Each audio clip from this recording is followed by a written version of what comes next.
All right, guys, we're here. It is time. It's 9 p.m. Eastern. We're both on the same time zone. He's in Canada. I'm in the USA. And I'm in Ohio. What province are you in? I'm in Ontario, so Toronto. Ontario. The if you were to guess a place, you'd probably guess right. Yeah, Sam Paisley, indie author Sam Paisley. How are you, man? I'm so glad to have you here. I'm good. I'm extremely excited to be here. Can't wait to dive in. Yeah. Oh my gosh, dude. We've had this planned for like I would say close to 2-ish months, maybe more. Yeah, I think so. Well, the easiest way to date it would be I think we first got in contact like a week before your newest child was born. So, however Yes. old that kid is. Yep. So she is like 7 weeks old. Yeah, close to 2 months. Yeah, 2 months exactly, pretty much. Well, that's How's cool, the man. What is it? how's the newborn phase been? Oh man, so this is our fourth newborn phase that we've gone through.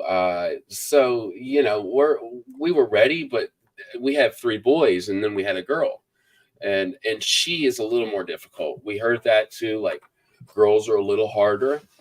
We were in somewhat of a denial, and she's great, she's beautiful, she's healthy, and that's all we could ask for.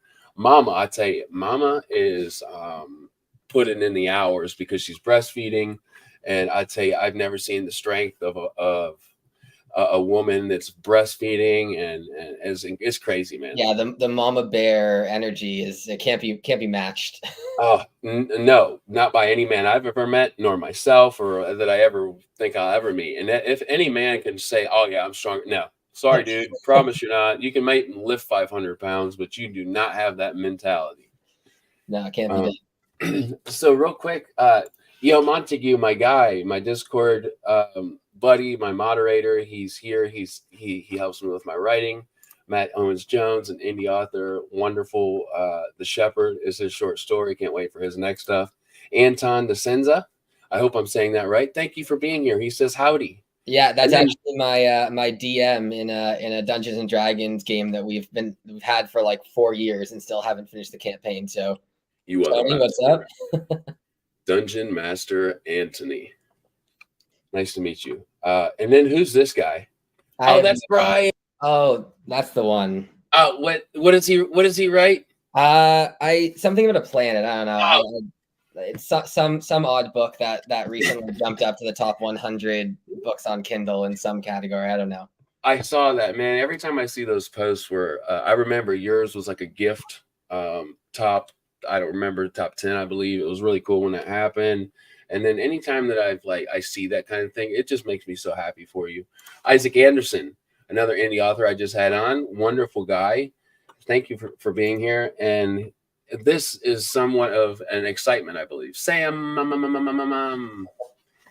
think it's in relation to the next comment, and I'll answer that. No, this is actually just Matt's incredible software allowed me to do this background. It looks super smooth. So I asked him the exact same question, Brian, when we came. I said, "Oh my gosh, you're the first guy that I've interviewed with like what? Maybe I'm wrong. I hope I'm not. There's gonna be somebody watching like, no, dude, I had a green screen. I don't remember any that had a green screen, but it looks very good. Yeah. So I wouldn't have been able to tell the difference. Good job. And look, we decided on the same background, so it's like. I don't know if yours has the words in the back, but mine does, and I absolutely love the art. No, I can duck out for a second. There it is. But my amazing cover designer, and I'm gonna boost him literally this entire conversation. But Jeff Brown, he gave me like a whole bunch of assets with like obviously different shapes and sizes, different orientations of the words, and all that kind of stuff. So. Any indie authors, I'll give you all his information so you can share it out because he's also a fellow Canadian guy. So yeah, exactly. That's my awful Canadian accent. A good old fashioned Canuck, just hacking darts and getting Tim Hortons.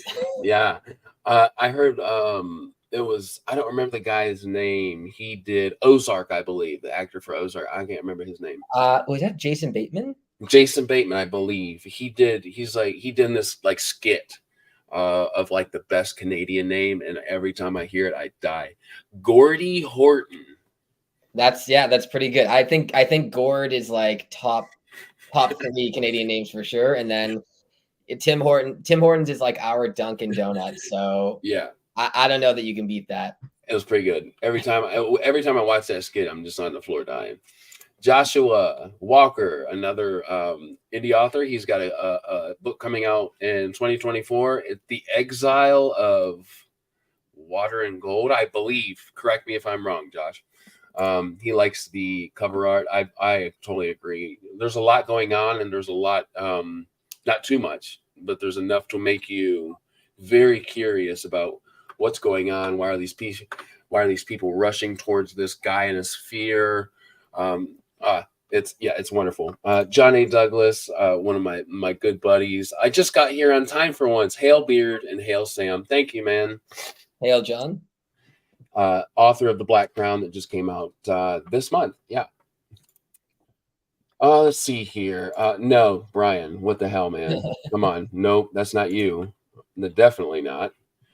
Brian says top cover artist in the game for sure. Oh, nice. Yes, there it is. Charlie, thank you for being here, brother. Wonderful Fanfiatic reviewer alongside myself and so many other wonderful people there at Fanfiatic. One of my favorite people ever. Charlie, thank you for being here, man.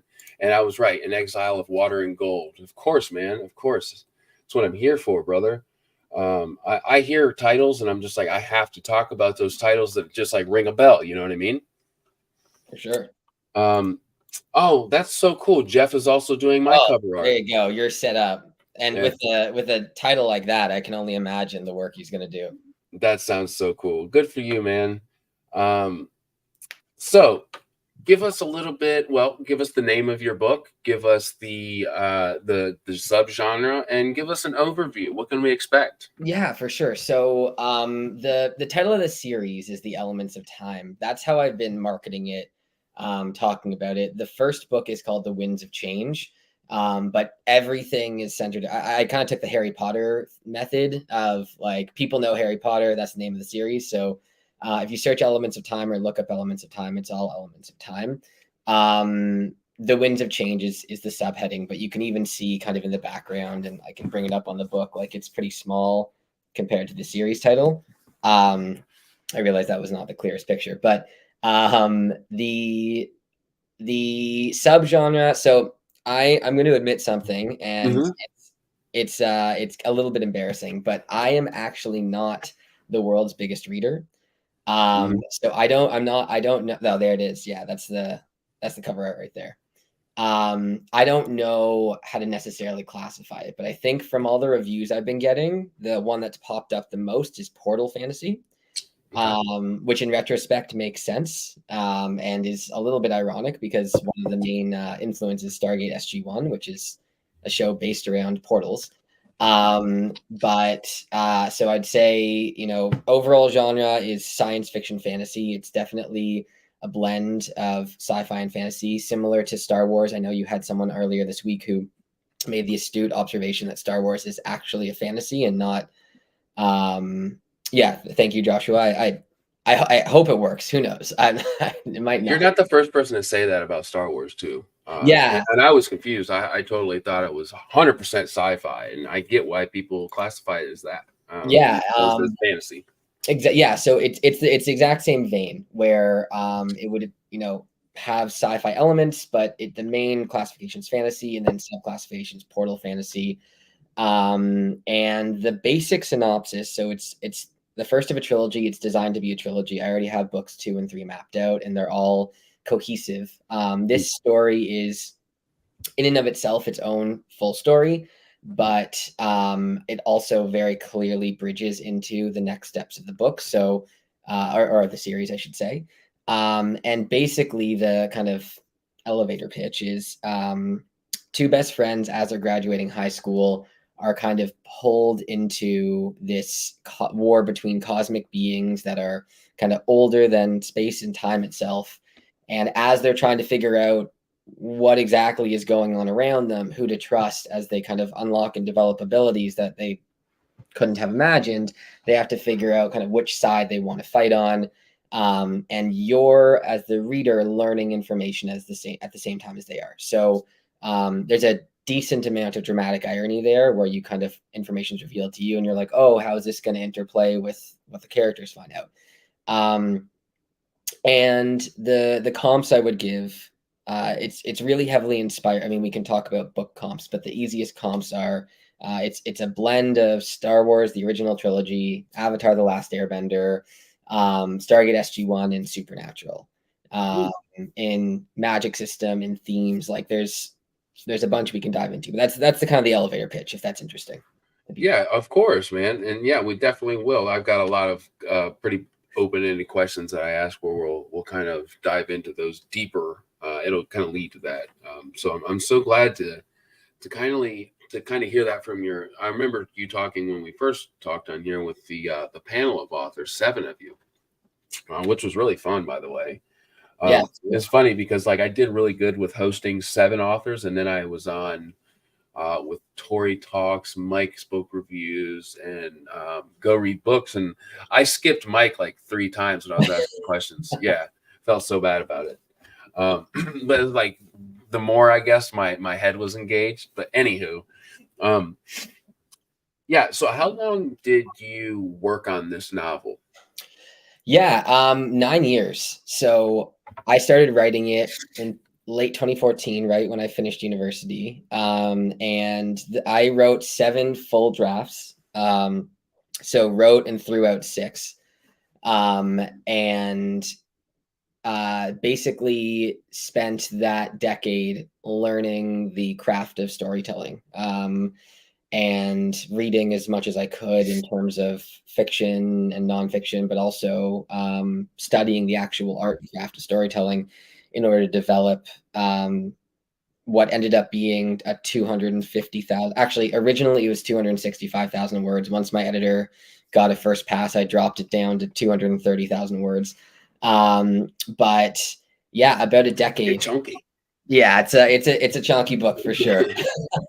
I love that. That's probably my number one loved quality in a book. Soul Free Wolf, man, thanks for popping in, brother. Love that you're here. Yeah, that's incredible. Almost a whole decade. Well, almost. So a total of 9 years, a decade close to, man, and that's amazing. And you took the time to learn the craft as you're going, and just 7 full drafts, you said? Yeah, so I have saved on my computer every single. The first draft is maybe if I become the next Harry Potter, I'll release the first draft and be like, look, don't worry about how god awful your writing is, because you can always get better. But I wrote it in about a month, and it's the most unreadable trash that could ever have been produced. So that's what I hear the first drafts for, though. Somebody who's writing right now too, and I get a lot of like advice from people such as E.O. Montague. It's like, just get that first draft down, and it's really not supposed to be this polished thing. Exactly, 100%. I love that. Thanks for sharing that, man. Because I don't know if everybody's willing to say, man, this first draft that I wrote is not worth reading. It took time to get there, and that's realistic. Yeah. Anthony says, sign of a good editor. I would have to agree with him. That makes complete sense. Yeah, actually, funny story about the editor. So my original title for this book was The Children of Time, which I did not realize was a massive series. Adrian Tchaikovsky? Yeah, exactly. Yeah. So I Googled it, obviously checked the SEO, and I'm like, great. My editor edited that book. Oh, really? Okay. Wow, dude, that's what. Have you read that? No, but it's on my TBR. It's intense, dude. I've heard incredible things. Yeah, it's great. No, it took me a while to get through it, but man, yeah, dude, it's as an editor, I can imagine how long that one took. Yeah, and so I bounced the name off her too. I was like, "Look, you've already edited what I was gonna plan. So how's?" And she's like, "No, this name makes more sense for your book." Yeah. So Mrs. Darkness in the house. The baby is asleep, guys. She's here. Howdy, y'all. I hope everyone had a great weekend. And let's see here. What was? I love these. I love the answers to this question. I love asking it. It's one that you'll get asked so many times as an author, but I still ask it. So, what was your inspiration behind? I know you gave us some similar, shows or books and this and that, but what inspired you to write the premise? What gave you that inspiration? I know what I'm going to write this book about. So, kind of a complicated answer, and it might be one that those are the best. Yeah. So, I'm curious as you interview more and more if you'll get an answer like this, but it's a twofold answer. So, in terms of the actual kind of plot of the book, and the reason it took me 6 drafts was I knew I wanted an elemental magic system. I've always been obsessed with the 4 Greek elements: air, fire, water, earth. And I knew that I wanted the end scene to be, or like the very near end, I wanted the reveal kind of that I have built into this book, which is not how I recommend starting a concept, because so I basically had to build a world, this incredibly detailed backstory of so many things so that the puzzle pieces could fit together. And it kind of, it took that much time. The other half of that story as to why I started writing was I was considering going to film and television. I always wanted to do something creative. But I wanted to learn to communicate better, to speak better. And I figured the best way to do that would be to write. So, which I then parlayed into like a career in sales and talking to people for a living. So hopefully it worked, at least to a degree. But I have to believe that writing down words over and over again and finding new words helps diction in a huge way. Absolutely. And so part of it was a creative inspiration where I wanted these elements of elements of things I wanted in a book, and the other part was a very practical method of I'm going to practice something until I get good at it. And it took a decade, but I got reasonably good at it. You're a very young guy. How old are you, if you don't mind me asking? I am 31. Okay, yeah, dude, you look way younger than that. I was expecting like 25. So I'm like, when did you start this book? That makes more sense. You're still young. So actually, we're not that far apart, man. I thought you were like 10 years younger than me. You've got the baby face, my friend. I do. I had I shaved so I would have the beard of lightness today. But I was, until about 2 hours ago, had grown my facial hair out for a week, and you still wouldn't be able to see it on camera. It just doesn't change. No, it took me a while too, man. It did. So me, I have a solid answer for this. Some people don't. I don't know. Who are a few of your absolute favorite authors? So I would say I have more favorite books than I have favorite authors. Like, I'm not a huge diehard. Like, I mean, there's the obvious, like the Brandon Sandersons, the just juggernauts of the genre, who are, I don't even understand how you can be so prolific. But damn him. Yeah. Like, I mean, I like Sanderson. I've got hot takes on Sanderson's books. I mean, he's absolutely phenomenal and one of the best to have ever done the job. But the job, as if I'm a patriot, I'm not. But I would say, I mean, Ernest Cline, for example, who wrote Ready Player One. That's one of my favorite books of all time. What was his Ernest Cline, CLINE. Ready Player One. It hits me in all, like, video games, 80s pop culture, all that kind of stuff. I've definitely heard of Ready Player One, but I'm a victim to, I knew the movie before the book. So, I mean, as is always the case, the book is infinitely better. So he's written a couple other books, and I'm like, okay, well, I like that one. So I'll try, like Ready Player 2 is the sequel, and Armada and a couple other books. But in terms of overall favorite authors, like I'm a much bigger fan of individual pieces of work than I am like an author's body of work. No, that makes perfect sense, and I would have to agree with you on some of those points. I've got people in mind who like hit it out of the park every time for me, but it's like I can name books that I love probably equally to the authors that I love. Isaac says Armada was fun. Have you read it? I have, yeah. I actually read it during jury duty like 6 years ago. So I had nice when I was like, all right, I'm cracking open this book. You're one of the only people who didn't skate their way out of jury duty that I know.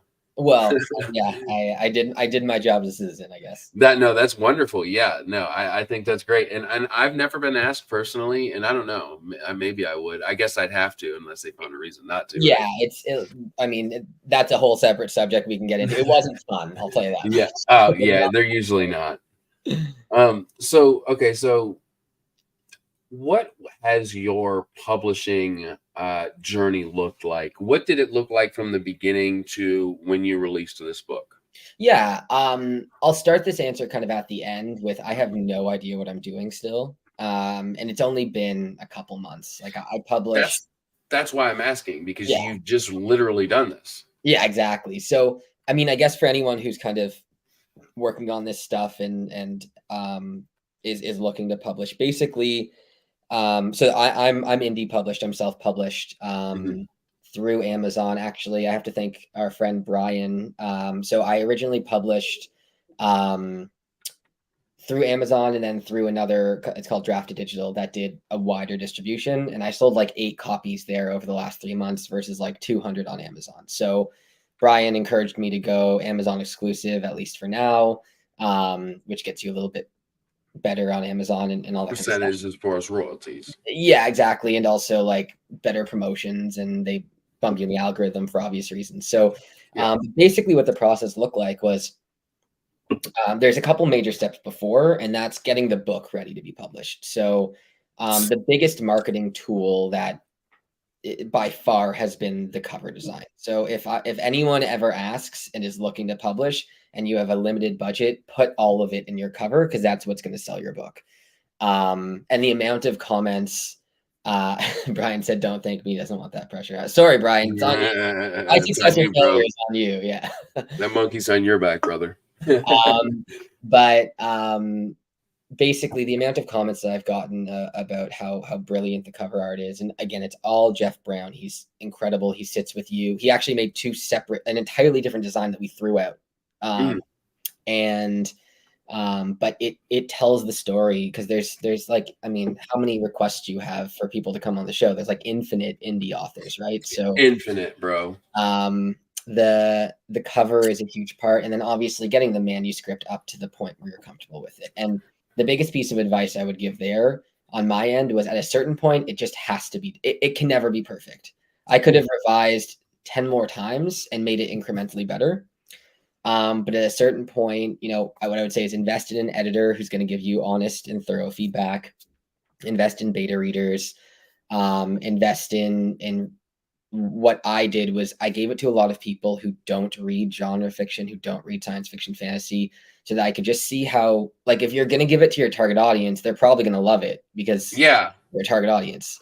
But when I started getting feedback from people who were friends, but who I knew would be honest with me, who said, no, the writing is good. I'm not a huge fan of like the fantasy elements, but the actual writing is good.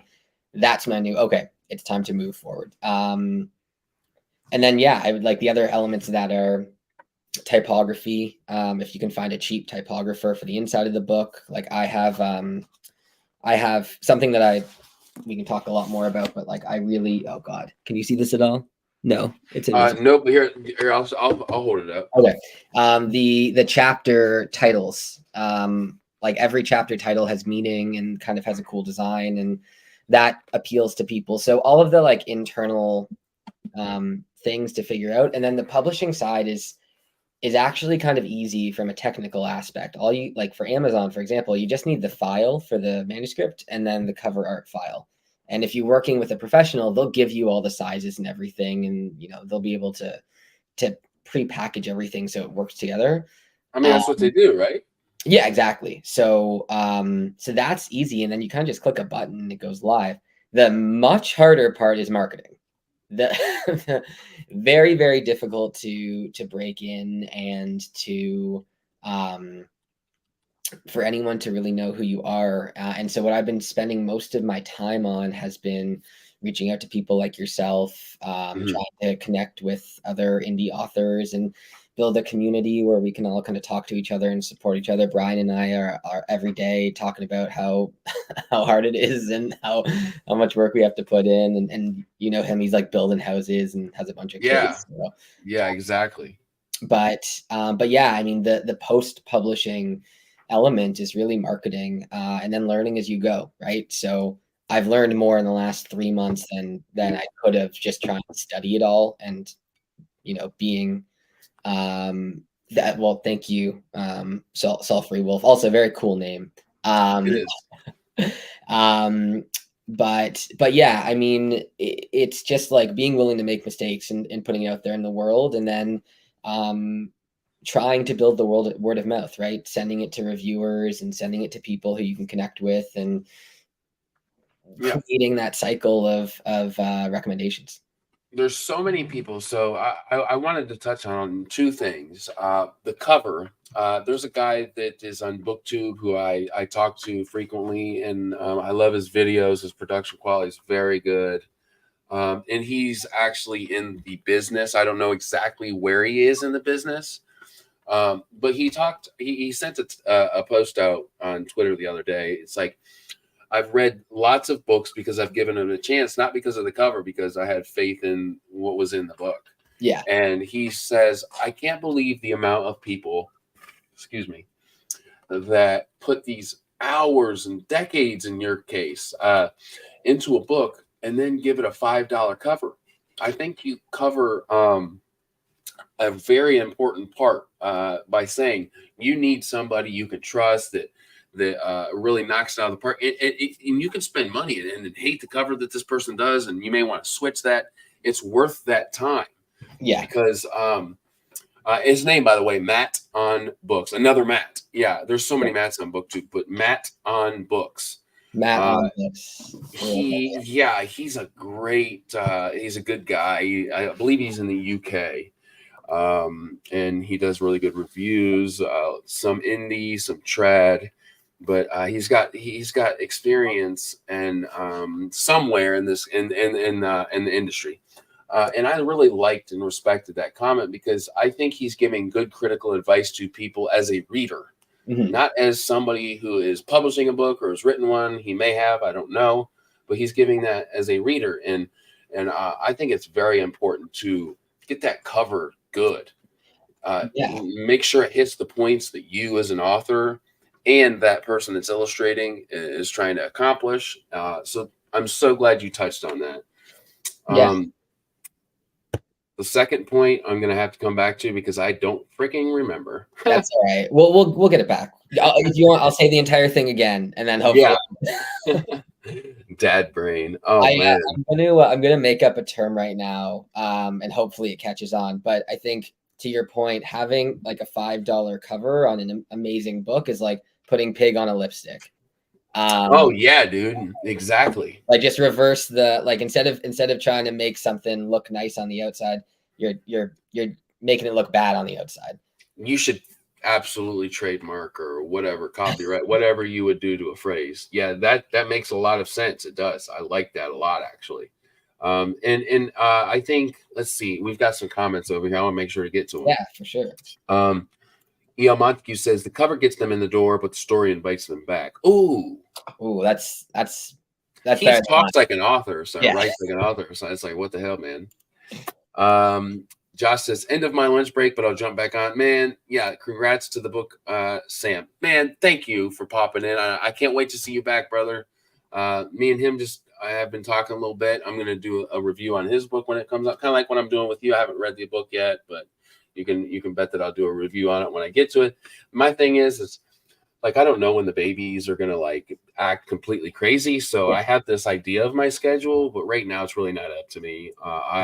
Anybody who's watching that I have your book, I promise you that the review will come. It's just, it's one of those things. You got a newborn. That's the ultimate excuse. Yeah, exactly. So Bert says, yeah, exactly. Come on, Brian, and give yourself a lot of credit, my guy. You've got kids. You've got a wonderful career, man. I really look up to that career, and lots of people are very excited about your book, brother. Marathon, not a sprint. Might as well be the name of Sam and I's private chat. Okay, no, that I think that's wonderful. Something that you and Brian have in common is like this, the real experience of being an indie author. I use Brian a lot. I don't know if he knows this, but when I reference an indie author, he is who I think of. He's got a 9 to 5, probably like a 9 to 9, but I'll say a 9 to 5. He's got children. He's got a wife. He's got a real life. And then he's doing this too. Like, that is why I fell into this niche of talking and representing indie authors, because I respect it, man. I really do. So, Brian, I hope you know that, brother. John A. Douglas says that cover is 90% of your marketing. It is. You know that funny phrase, don't judge a book by its cover. That's impossible. Totally wrong. It's what yeah. Our visual attraction to things is like so deep-seated. You cannot just take that away. For sure. Let's see. Thanks, Jen. So was just explain why I proposed he shift exclusive. Yeah, of course, man. I love talking about you, Brian. He was one of the first guys that gave me a chance on my channel. Came on for an interview when I knew that I wasn't going to be good at interviews yet. And I can't wait to have him back on for the third time.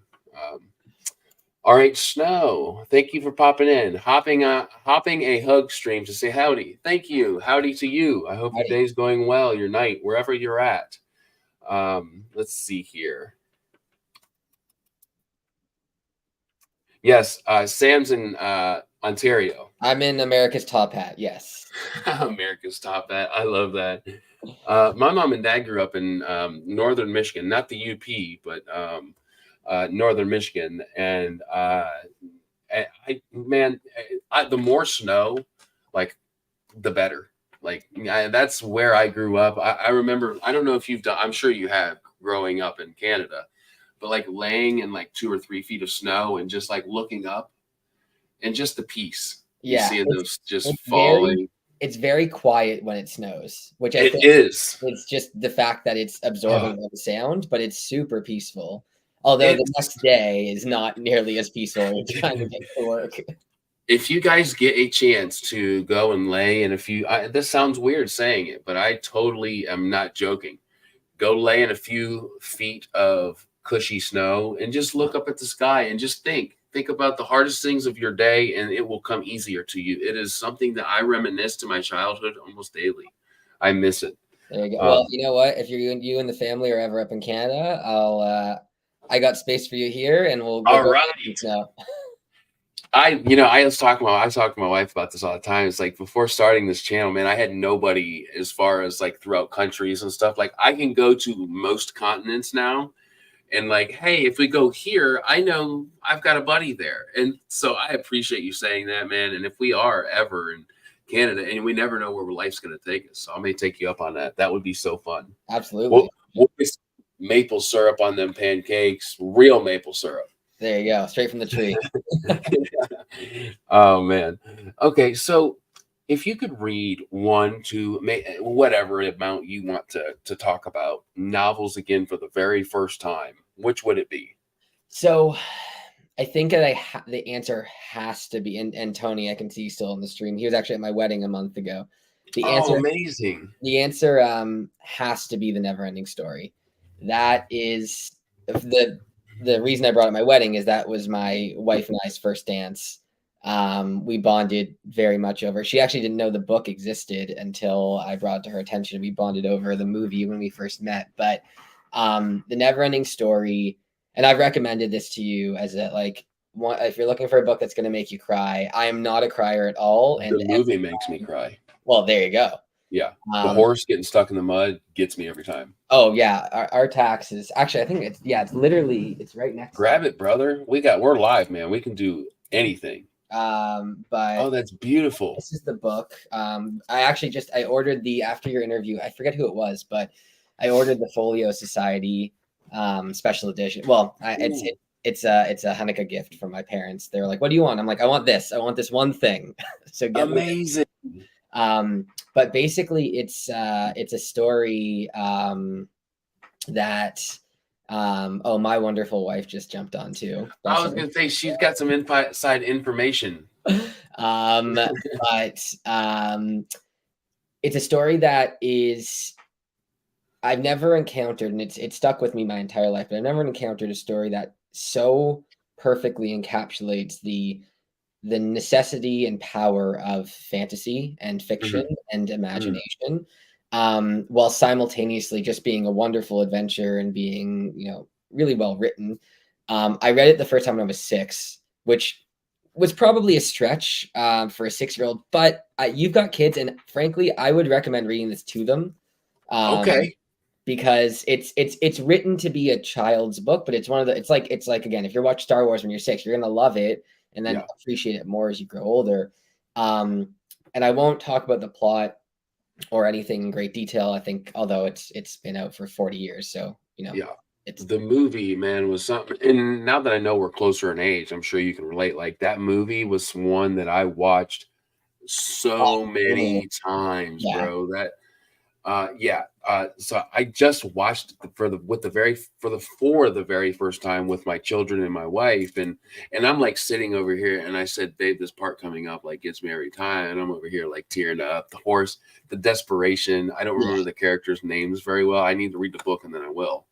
But it kills me. It's and also and I think your last interview talked about this book as well. Like that's only half. So the first 2 movies are more or less the entire story of the first book, but it's much better. And again, as someone who's into reading and into fantasy, and I know you mentioned on another interview you wanted to introduce that to your kids, this book had such a profound impact on me as to what imagination even is and what it means and its importance and what story is. If I could experience that again for the first time, I think easy answer for me. Yeah, thinking about it, if somebody was to ask me that question, I would have to convert to a movie, just because when I was young, I didn't read. My mom and dad didn't read to me, kind of thing. Yeah. And that's something I want to give my children. Thank you for giving me that recommendation. The Hobbit was really, and Harry Potter are on my list to read my children. And now, just you've kind of seconded my opinion on that book to read to my kids, man. We tried to, my wife actually, I was making dinner, and I had 3 toddlers and a newborn, and they just are not gonna sit down to listen to nobody read right now. We try quite a bit, and when that moment happens, you bet I'll scream about it. Yeah, 100%. And this one's like it's not a chunker. It's about 400, like it's trade paperback sized. It's thin. And you could easily do, what are a chapter or 10 pages a night. And like even the base version has these beautiful illustrations. Oh wow. I barely see it. I can still see it. I can. And even so it's translated from German, and what's the incredible is that each chapter starts with a letter of the alphabet. And somehow A, B, so there's 26 chapters. And somehow even translating it from German, they're able to figure out a way to make that work. So a book that can be translated from another language into English, because English is very messy, people. Yeah. And it's good still. We've got Dante and the Divine Comedy, which is very messy, people. But another thing I wanted to touch on real quick, because I know how my support system is so important to me. I find it quite amazing anytime I see somebody else's support system pop on here and really just show their support. Elena. Thank you for popping in. It goes to kind of back up how I feel about my support system, my wife. So I really respect that. That is so awesome. I think that's invaluable. It's beautiful. It's very dear to my heart. Well, there you go. I'm sure she can hear you. She's right downstairs too. So I hope so. And she's watching this live, so she can hear you. That's amazing. So I think what you're doing is great by supporting your guy here. I loved that answer. That I haven't heard the never ending story. It was just a matter of time, of course. So I'm so happy you said. All right, so it says Texas here, so howdy is real. Yes, there we go. And E.L. Montague's in Texas too. We've got a couple Texans up in here. I would love to. If I had my way, if I could wave a magic wand, I'd love to move to Texas. I'd love to move to New Hampshire. Very different states, guys. Yeah, it just climate-wise. Well, Texas seems amazing, and I mean it's very spacious, and then but New Hampshire is more close in climate to what I'm used to. So, but I think I'd like Texas. My sister, yeah, she lives in Texas. I've got a sister in Tennessee, which Tennessee is very close to where I am. So very similar climate. are you Ohio? Ohio, yep, I'm in Ohio, close to Columbus. I'm like 45 minutes to Columbus. Okay. By the way, you would think I'm an Ohio State Buckeyes fan. Absolutely not. My mother and father grew up in Michigan. Michigan Wolverines all the way. We just won for the third year in the row. The biggest rivalry in college football. We've taken it 3 years. And I can say, look, guys, I was a Michigan fan when Appalachian State whooped us. And you're like, who's Appalachian State? Exactly.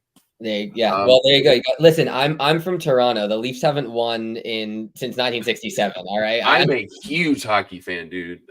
Red Wings. That's your team? That's my team, Detroit Red Wings. Yep. Yeah. Well, Michigan, that makes sense. Yeah. But Toronto Maple Leafs, yeah, dude. I used to collect cards, and I used to love collecting the Maple Leafs cards just because that blue leaf is just so beautiful. Or it's a red leaf. It's a red leaf? Oh, it's the Canadian flag's red, but the jersey for the Leafs is blue. Is blue. Okay, I was just making sure. It's been a while since I collected the cards, but yeah, hockey, that's a man's sport, people. I remember watching in the 90s and early 2000s, Chris Osgood, Darren McCarty. When he smiled for the camera, it was like there was no teeth, people. Just spitting chiclets out. Yeah, dude. Yeah, he had a scar from a skate or an ice hockey skate, like right across the face. He had no teeth, like a man's sport. Pre-visor, Brian Berard. Up to the eye. Yeah, man, I love hockey. It's so fun. Me and my wife and my kids actually just went to watch Detroit and Columbus Blue Jackets play last year. It was so much fun. Anywho, kind of getting off topic, but yeah, that happens. So what are you working on right now, man? So a couple things. I mean, the big thing right now is obviously in terms of like this book itself. Brian and I have been working, like we got a bunch of other authors together. We're doing this huge Black Friday deal. So like publicizing that. And for anyone who's watching, who's interested, the ebook is 99 cents right now. And I reduced the paperback to literally as low as Amazon would allow me. I think I'm like making a penny on it, but I just want people to have it. So take advantage. It's until the 30th if you're at all interested. That's when the sale is going on. But I've been watching a lot of your interviews and trying to pick up on kind of what best practices or what gets people interested. And the big two projects I have planned for 2024 is I want to do an audiobook. My writing style, because I'm so inspired by movies and television, is very cinematic. It's kind of the best way I've been told. And it's really dialogue heavy. And I think that it would suit this book so well to have an audiobook. And so that's a big project. And then the other project is I want to do, I'm not sure. Have you had a chance to dig into it? It's okay. It's okay to say no. No, like the very first couple chapters. Yeah. Okay. And I will have to say the dialogue is good. Well, thank you. But the world building lore is very deep. And most of that was just as a result of having to fit puzzle pieces together that didn't make sense. Mm-hmm. But what I want to do is an encyclopedia told in first person perspective, like almost like journal entries. Oh, wow. Yeah. That would almost be like novella length, but an encyclopedia of like characters. And so not to get too spoilery, but there's a couple interlocking magic systems. One is an elemental magic system, and you can kind of see that fairly clearly on the cover. And another is more magical artifact based, more or less. And that's kind of where the sci-fi blend comes in. I want to have like an encyclopedia of the person who created a lot of those things, who's a character who's referenced in the story a lot, but is never seen, and has like kind of long been dead. So I think that could be a good a good, interesting project for people to have like a companion encyclopedia where they can just dig into the lore, kind of like the Silmarillion, but I'm no Tolkien. Not yet. Something like that. Maybe you are. Who knows? Yeah. I did have a question. Yeah. Because I have to. So you've seen my interviews. You talk a lot about. I really, dude, I appreciate that more than you'll ever know. But I wanted to ask this question before I dive really far into it, because I'll start it tonight. I always do this, like when I interview an author, I start their book for real. Yeah. It just makes the experience a better one for the review. It makes it, I don't know, not many people get a chance to actually like speak with the people who write the book. So I take full advantage of that. Sure. How do you, I know how I say it, but how do you pronounce the Sopyross? Well, you tell me yours first, because I'm curious. Sopyrus. That's perfect. That's literally exactly perfect. All right. That must be like super, like, oh, I think that they're going to get the idea right when they read it. Yeah, I mean, so you're one of the few, like most people say it wrong. And I realize it's not like a super, so for everyone who hasn't read it, it's spelled Sopyross. I actually on my Instagram have been doing a series of like how to pronounce characters' names and words in my book, just like for that exact reason. But so something to keep an eye out, every single word and name that's not a normal like English word I've given a lot of thought to. Naming in and of itself is an integral part of the magic system. It's very hard, people. And so Sophorus, for example, so the languages that I borrow most from are Hebrew, French, and Latin. Oh, wow. So Sophorus, for example, is a mix of sophrazine, which is actually Greek, which means temperance, modesty, like SOF. It's where like sophomore. Yeah, that's. Yeah, I was gonna say your wife's telling you. Yeah, exactly. Telling you like it is.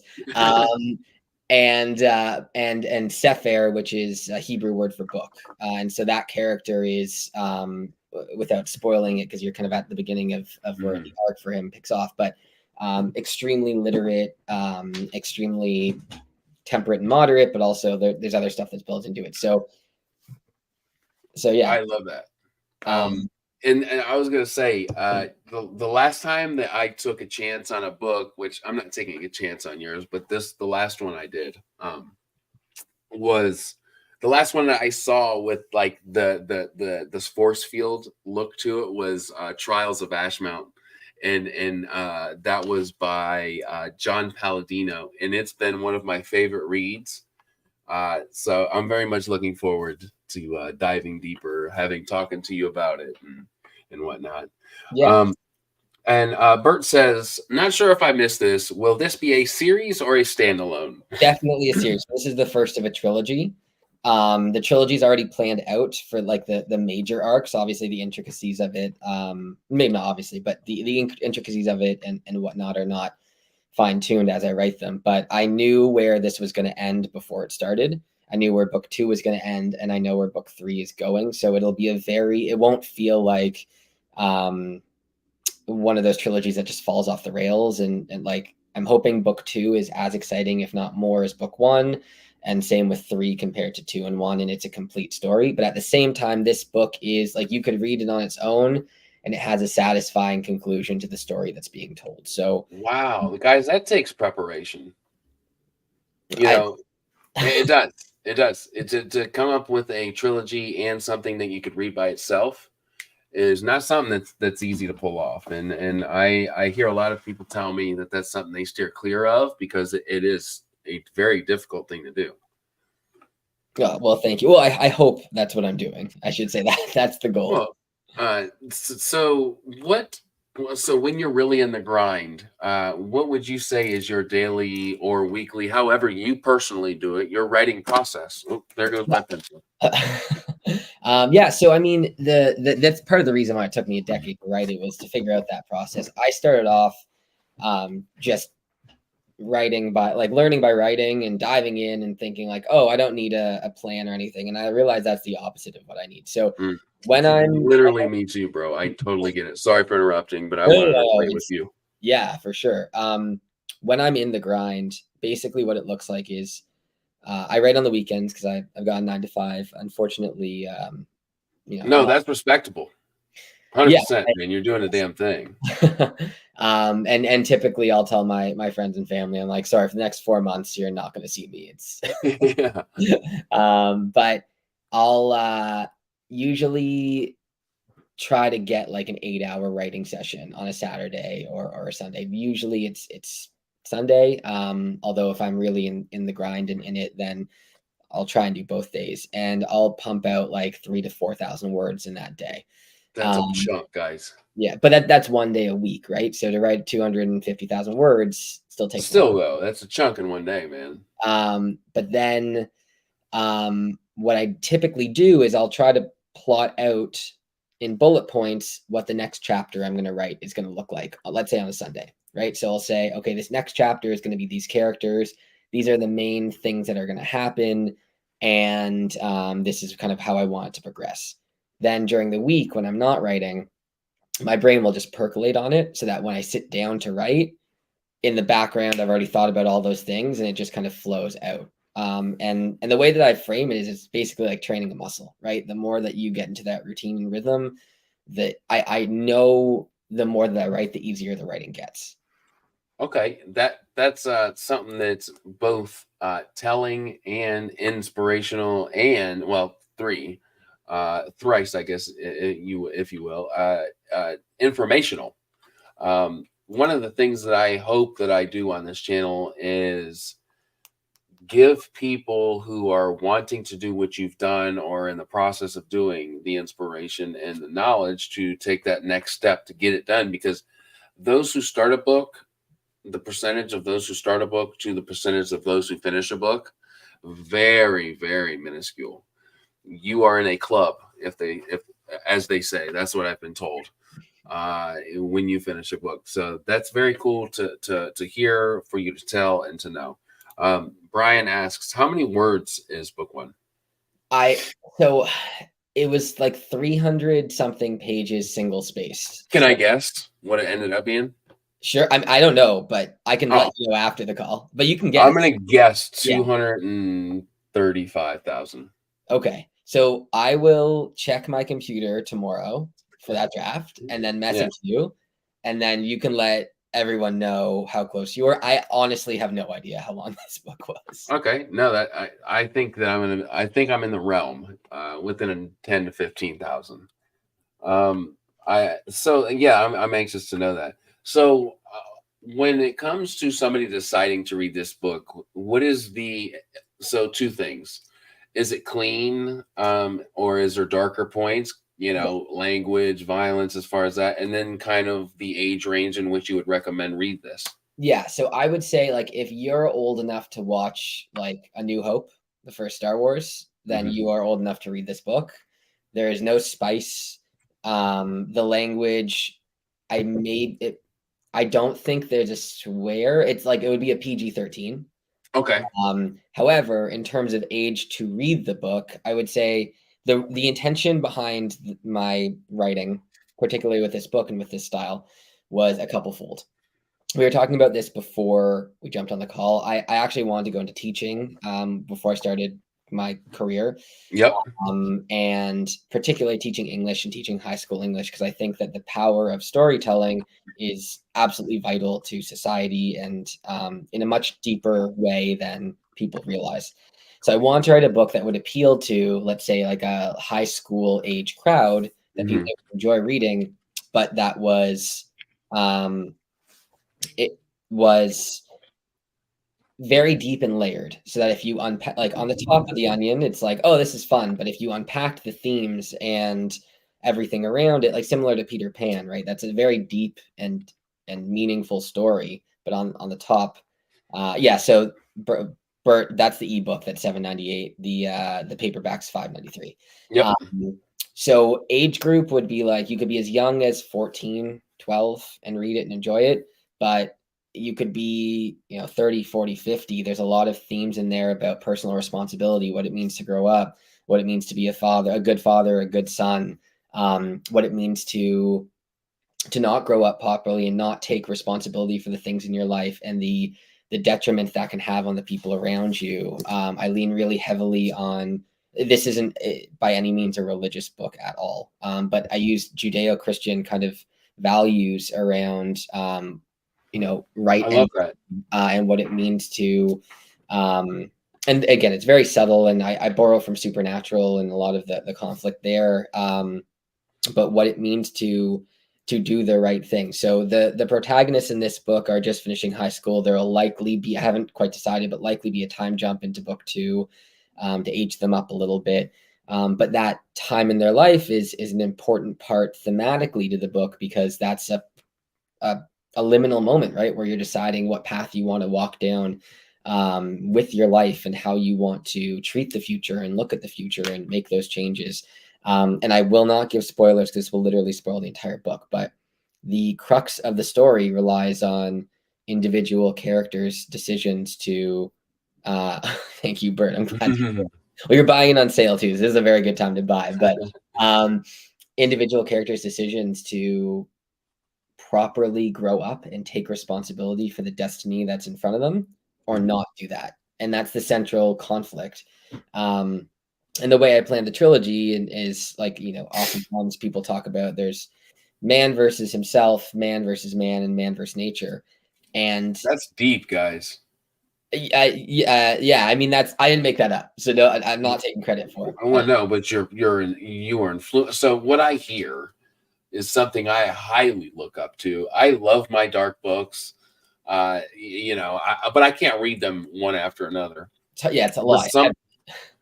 One that I highly look up to is that what you said, the Judeo-Christian values, as far as, it's not a religious book, and I'm not saying that, and I'm repeating kind of what you said, but there's experience in it. There's your personal experience in it. Is that what I'm hearing?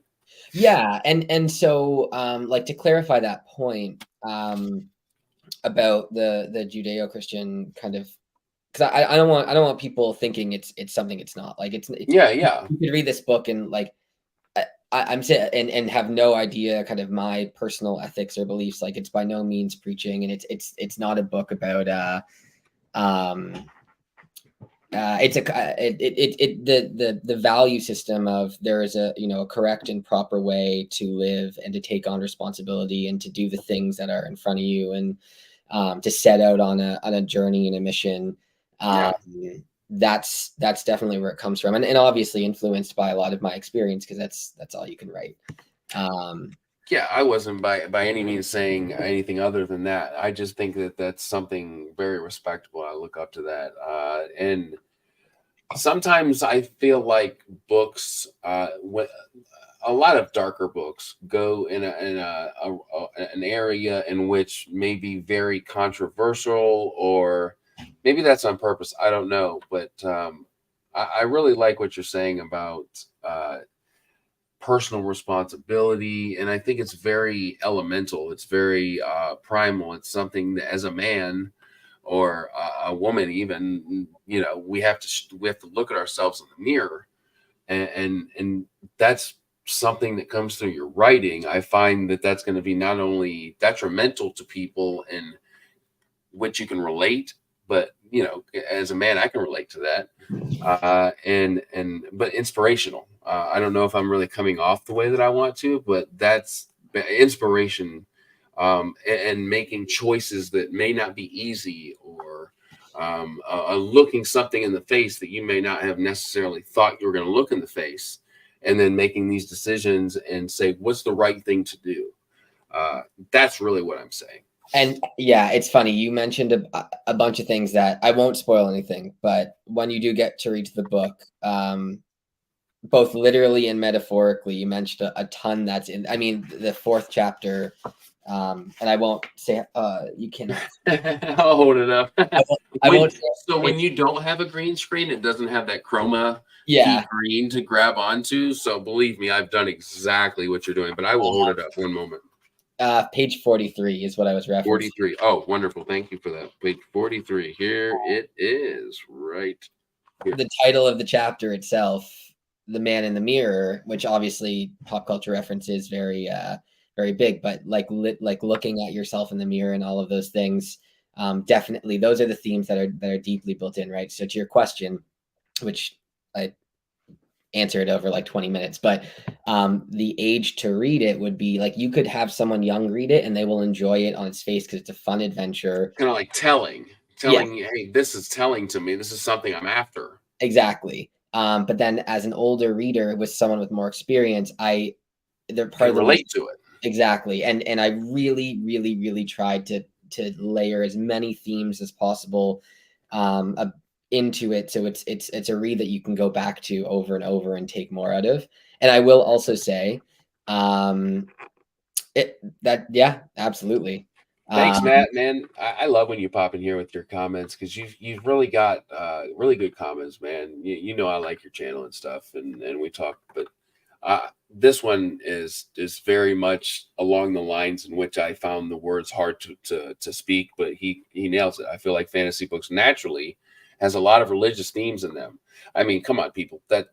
Yeah, and many of them, many times without even intentionally doing so, challenge transformation, love, gratitude, forgiveness, etc. It's a huge. All of those points are huge parts in all of our life, whether it's for a specific reason or not. Yeah, Big comment. I mean, Matt, if you're still listening, look at the Matrix. It's basically the story of Jesus, right? And I'm Jewish. I don't even know the New Testament, but Savior, death, resurrection. Same with E.T. It's a messianic story. So like it's there, right? These are the things that our stories are built on. It's just telling them in different ways.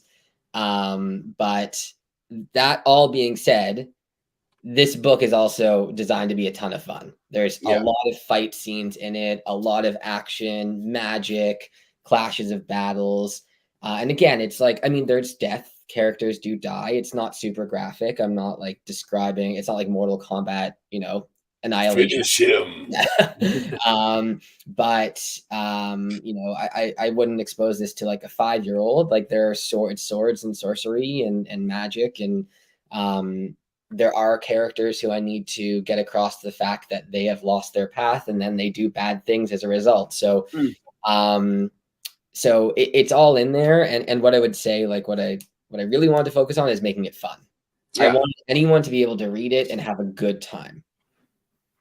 I love that, man. And I like we can all relate whether we've taken that path or not with a great character, a morally great character, they say. And those are usually my favorites, ones that I'm like, oh, I remember when I was there. Yeah. Or, I remember what happened when I chose to do a similar themed decision. Absolutely. I love that, man. I'm so glad you kind of dove into that. I love that. It's very relatable. It's very human of you. Fun is king, Isaac says. 100%. All right. I love it. Fun is fun, if you will. Anthony says the morality in the book was one of the most delicious things to grapple with. Oh, wonderful. And Brian says, I can't wait to dive in. I agree. And right after this is over, I will be. So I heard what you're working on, but what's next for you? Yeah, in terms of book world, I think like the audiobook, the encyclopedia, and then obviously book 2. Those are the big things. And along with that, trying to get this book out there. And well, thank you, Self-Free Wolf. I appreciate that. And then just kind of continuing to hone and learn my craft, right? Like I've been writing for 9 years, and I'm fortunate enough to have a book out there that's published and people have read it and liked it, but I have a world's worth of knowledge to learn. So don't we all, though? And I love that you're human enough to like say that. Stephen King, I hope, says that. Yeah.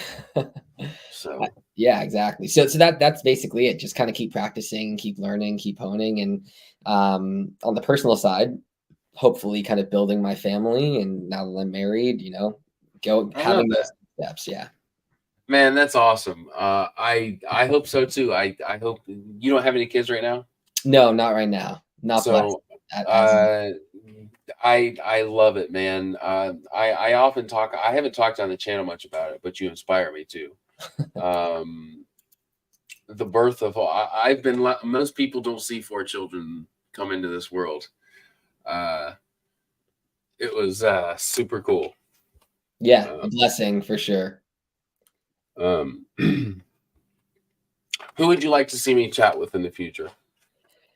I would love you to have you chat with Jeff Brown, just because he's so hyper talented, and I just wish him the best. Selfishly, I don't want more people to use him because he does such good work that I want him to grip. It's like I need you when I need you, homie. Yeah. And then I have to give a shout out to my guy Brian Wilson. I know you're already planning on having him back on, but you know, he and I are in it together, so of course getting him back on would be great. I think that's cool, man. You're like your partner in crime. You guys kind of talk all the time. I love that. You guys got something cool going on. Would you be into like I know he's got a book 2 coming out. You know, I don't know the exact time. We'll talk about that. But if you guys kind of find yourself in the same realm as one another, I'd love to have you both on at the same time. That would be so cool, kind of bouncing thing off one another. And yeah, absolutely. That would be cool, man. I'm totally down. So talk about your links, like your social links, where you're active, and then where people can find your books. Yeah, for sure. So the main place to find me would be Instagram. My handle is @elementsoftimebook. I mean, you can also find me on LinkedIn, I guess, but not going to find too much information about the book there. And then I also, I mean, you have it at the bottom there. You can go to elementsoftime.ca. I'm trying to build out that website as much as possible. I'm thinking about as you know, I want to do merch. And I think Mrs. Beard, I think I saw a comment in her that she might have sent something my way. So we'll connect on that later. The world is very rich with lore, and I won't give too much away, but there would be there's animal companions that would make fantastic plushies. I want to sell signed paperbacks that I can ship out to people. So hopefully that will be built into the website. And again, that encyclopedia, I'll kind of drip it into there as well before I kind of release a paperback. But the place I'm most active is Instagram. And then the books are all over Amazon. So like I said, right now, Black Friday sale until November 30th. The ebook is 99 cents. The paperback is as low as I can physically make it before Amazon pulls the book. And that's definitely the best place to find it. And it's on Kindle Unlimited too. So if you have that, then you can just read it for free. That's amazing. I think you're doing the right thing, man. I think you're on your way.